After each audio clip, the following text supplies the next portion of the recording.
Ahead on WRAL Triangle in 2, UNC Hoops recruit Elliot Cadeau has reclassified. He'll enroll early in Chapel Hill. We'll also discuss the expectations for the Carolina Hurricanes next season. But we start. Welcome into WRAL Triangle in 2. I'm your host, Mark Bergin, joined by WRAL sports investigative reporter Brian Murphy. He's filling in for Luis Fernandez today.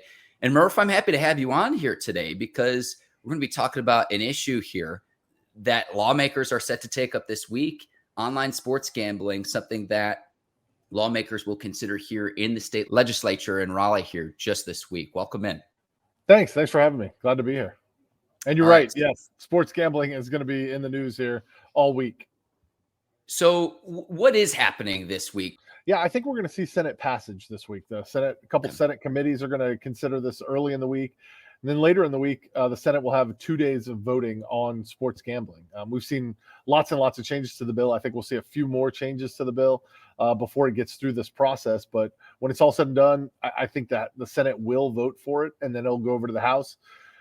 I was worried, as someone who's been covering this, that the House wasn't going to agree to the changes that the Senate made. But it does seem like the House is on board with some of the changes that the Senate's made. That includes increasing the tax rate, getting rid of deductions for promotions and credits that the sports gambling operators often use to get people to sign up on their sites.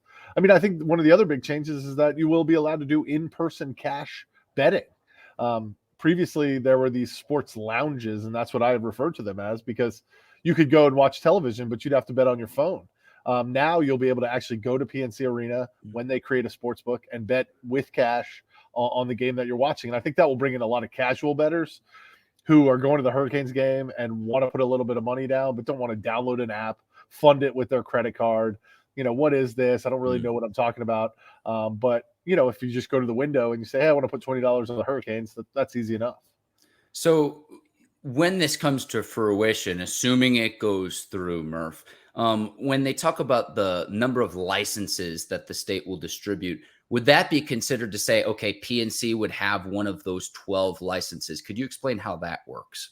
Yeah, there's still a little bit up in the air about that, but there will be 12 licenses, and the sports gambling operators will have to apply for them because you're going to have to show a demonstrated history of being able to do this, right? And PNC Arena doesn't have a demonstrated history of being able to do online mobile sports gambling.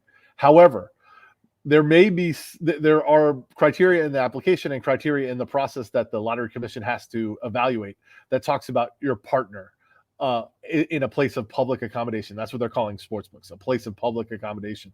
And so the way that the bill is currently written, it looks like the mobile operators that have partnerships with the venues or with the teams are going to move to the head of the line. And so PNC Arena may not have one of the licenses, but the partnership with PNC Arena will be critical in whatever, whether it's FanDuel or DraftKings or Caesars or you name it, getting that license. And so this is, teams really can't hold these licenses. The NFL doesn't allow their team to hold a sports gambling license. But if partnering with Bank of America Stadium is the way for an online operator to get one, then in essence, their relationship with the Panthers becomes very, very important. Do you know where the number, whether it's 12, whether it was 14, how do lawmakers decide on that number to say we're going to give away X amount of licenses? How do they decide on that? I don't know. It's a great question because some places have done 30 or dozens or, up to 60 of these licenses. I think 12 is, from my understanding, the operators were involved in some of this. And I think 12 is enough to hit all of your main, this is an industry that has lots and lots of operators, but I think 12 is enough that everybody is satisfied. It's not so small that you're fighting over these.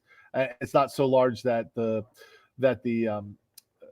marketplace is saturated and no company can make any money because everybody has such a small share of the market. I think 12 is a number where the operators think they can make money, but not so small that they think they can still get a license.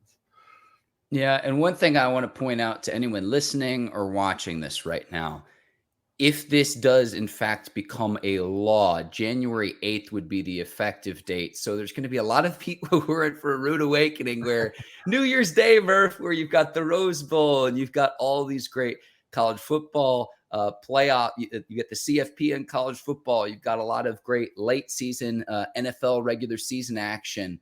You're going to have to wait till January the 8th if this does in fact become law in the state of North Carolina. But we are moving closer to that. And this was, something that lawmakers considered a year ago. It did not come to fruition. And so here we are again in 2023, again, considering this as law. And again, I know there's going to be a lot of action here this week as lawmakers continue to debate and discuss. And I have even worse news for fans. That January 8th date may be the soonest date that this happens. I mean, we're pushing now into June. This is not going to get passed until at least the middle of June, maybe late June by the time it gets back through the House.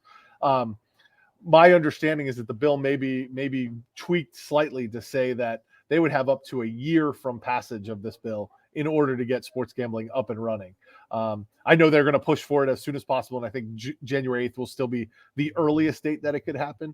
But that date may have some flexibility in that date. You think about it.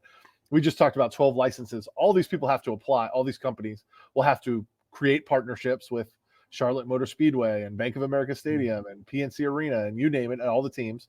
Then they're going to have to apply to the Lottery Commission. The Lottery Commission has a whole list of criteria that they're going to have to evaluate these applications on before deciding which 12 get them. And then they'll have to put some rules and regulations about what exactly you can bet on. Can you bet on the NFL draft? Some states allow you to bet on things like the draft, some don't. So there is a lot of back end work that the Lottery Commission will have to put into place, and they don't want to give anyone a first mover status. So they want all 12 all 12 licenses to go live at the exact same time. Nobody, just because you operate this in 25 other states, doesn't mean you're going to get a jump on the people in North Carolina. So January 8th is the first date. I think when it's all said and done, January 8th may be the first date that this could happen, but be prepared for it to drag on a little bit longer too. Good insight there. And I know that the front offices for the pro sports teams, whether it's the Carolina Hurricanes or the Charlotte Hornets, from an ownership standpoint, they want to make every penny, nickel, and dime on the dollar that they can. So if they have sports books available at the stadiums and arenas where they participate, that's yet another way that the teams can create revenue for themselves. So I've noticed that, Murph, and we'll see how all this shakes out this week. But speaking of the Carolina Hurricanes, we've got the Stanley Cup final. Hurricanes get swept in the conference finals. And I couldn't help but wonder, when I was watching this entire series where it's like, Andrei Svechnikov, you could borrow my ACL. Would he have made a difference? I have a few thoughts about what to expect for this upcoming season, Murph, but I really wish we could have seen him play, because it was like the Canes fulfilled their goal quota in the round before against the Devils, yet they struggled to put the puck in the net in the conference final. Yeah, I mean, I think that's the big lament of this season, right? Don Waddell told me before the season that this was the best team that the Hurricanes had on paper. He'd have to see how they performed, but it was the best team that he'd put together, he thought, on paper.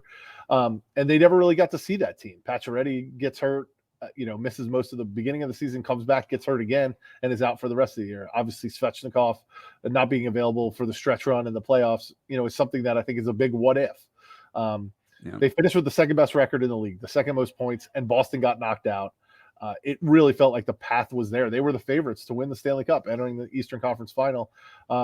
And they ran into a juggernaut in the Panthers, not necessarily a regular season juggernaut, but at least for 4 games between Matthew Tkachuk, scoring every time he needed to score, and Sergei Bobrovsky, stopping every puck he needed to stop.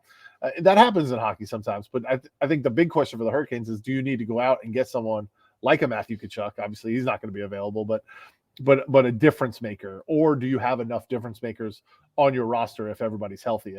That's going to be the big storyline, I think, all off season. You take away the all-star forward, and again, the goal production, I thought, suffered somewhat in the matchup with the Panthers.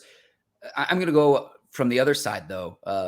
Whether it's Freddie Andersen, Antti, Raanta, neither player is under contract for next season. So you might have a new goaltender in net as well, and we see what happens when you get a hot goaltender in the playoffs, how that can propel a deep postseason run.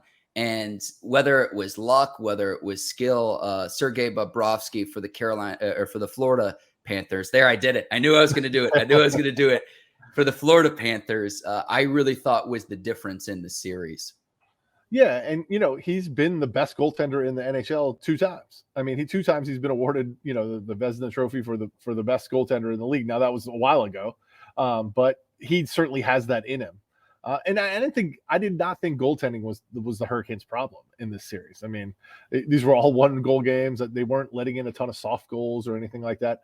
Kochetkov is under contract, and I imagine he's going to be a part of a job share. Mm-hmm. How do you fill those other 41 games? Let's assume it's a true job share and that Kochetkov gets 41 games. Well, how do you fill the other 41 games? You need a goalie who's comfortable only playing half the time, able to perform when he does get in there, and who can be your starter if Kochetkov gets injured or doesn't play well. So it's a very specific need. I wouldn't be surprised if they try to bring back Andersen or Raanta. They're certainly not going to bring back both of them. Or do you go find somebody else who can be a little bit more of a mentor role for someone like Kochetkov? But this nucleus really is only together next year. I mean, if you look at the contract structure, they've got one more big run in them before a lot of hard decisions have to be made. Obviously, a salary cap league, so that's going to start to play a factor. But this is the offseason, I think, where the Hurricanes, can take their next best shot at trying to win the Stanley Cup. Yeah, absolutely, and we'll see. Can they make it 6 consecutive playoff appearances under head coach Ron Brindamore and company? And Petty Mark's going to come out here on the podcast today, Murph. I actually do hope the Florida Panthers end up winning the Stanley Cup, because then you can say, hey, you lost to the team that won the Stanley Cup. Yeah, I think it's a big offseason in other ways too, right? I cover a lot of what's happening at PNC Arena. There's a lot of talk about PNC Arena getting a massive upgrade, massive renovations. That's going to be decided this summer. The Hurricanes are right now negotiating a lease extension with Centennial Authority to stay at PNC Arena longer. And I think, things like the Stadium Series really prove that Raleigh is a hockey market and a place that a team can thrive. You mentioned, some of the ancillary income that might come from a sports book. I mean, it seems like things are going in the direction that the Hurricanes want. But it will be a big offseason, not only for what they do with the roster, but some of those improvements to PNC Arena and whether they can nail down a long-term lease agreement with the Hurricanes too. From the ice to the hardwood, final topic of today's WRAL Triangle and 2. And we go to Chapel Hill, where Elliot Cadeau will reclassify and enroll early as a member of the Carolina, the Tar Heels. And Murph, this is welcome news, because the Tar Heels had a loaded recruiting class for 2024, but they're getting help and reinforcements earlier on. And now that Cadeau has decided to reclassify. Yeah, this has been, long simmering. There's been a lot of talk about Cadeau moving to the class of 2023. They can certainly use the help. Obviously, this is a team that didn't make the NCAA tournament last year, and they lose someone like Caleb Love to the transfer portal. They've lost most of their roster to the transfer portal. Let's be honest. They got Backcourt and RJ Davis back. That's my big question. How does this work with RJ Davis, who I thought was your point guard? I thought the team was better when RJ Davis was the point guard last year and Caleb Love played off the ball. Now you get a true point guard in Cadeau. Seen a lot of comparisons to Kendall Marshall, a guy who really can pass, really set up teammates, really be that pass first point guard that college, quite frankly, basketball doesn't have all that often these days, but Carolina has had those guys in the past. Ed Cota, Kendall Marshall, a whole host of them. Does the team function better with a pass first point guard? And Cadeau has certainly lit up the AAU circuit and the high school circuit, and he's played a lot of international basketball. I think Hubert Davis, in a lot of ways faces a critical season here. Is this going to be a third straight year where they're on the bubble, maybe making the tournament, maybe not? Or is it going to harken back to those great 6 weeks that they had last season where they beat Duke in the final home game for Mike Krzyzewski and went on a run to the Final Four? This year may tell us a lot. It's Hubert Davis's roster. He constructed it almost entirely through recruiting and through the transfer portal. So these are Davis's players now. Yeah, and for me, it's not so much the offensive end, but the defensive end, Murph, where you've got both RJ Davis and Cadeau are both listed at 6 foot. So how do you defend an opposing team if they have a bigger backcourt? Can you play both Davis and Cadeau on the floor at the same time together? And then if you do, are both of them accustomed to playing with the ball in their hands, with the ball out of their hands? I'm very curious to see how all of that shakes out. And I would think that RJ Davis would get the first crack at it as someone who has been a member of the Tar Heels and played in a lot of big games through the years, whereas Cadeau as an incoming freshman just doesn't have as much experience at the collegiate level. Yeah, a great point on the defense, because they don't have a rim protector either. It's not like they have, Derek Lively behind them. Armando Bacot, a very good player, all ACC caliber player, but not a rim protecting big man like you'd like to have behind two small guards. To your other point, I don't think Elliot Cadeau reclassifies if he's not getting the starting job, if he's not guaranteed a spot on the roster. I mean, there's no need for him to come in if he's gonna sit the bench at all, I think. And so I think we'll see. Davis has played off the ball. With Caleb Love, a lot of times, one of them was off the ball, one of them was on the ball.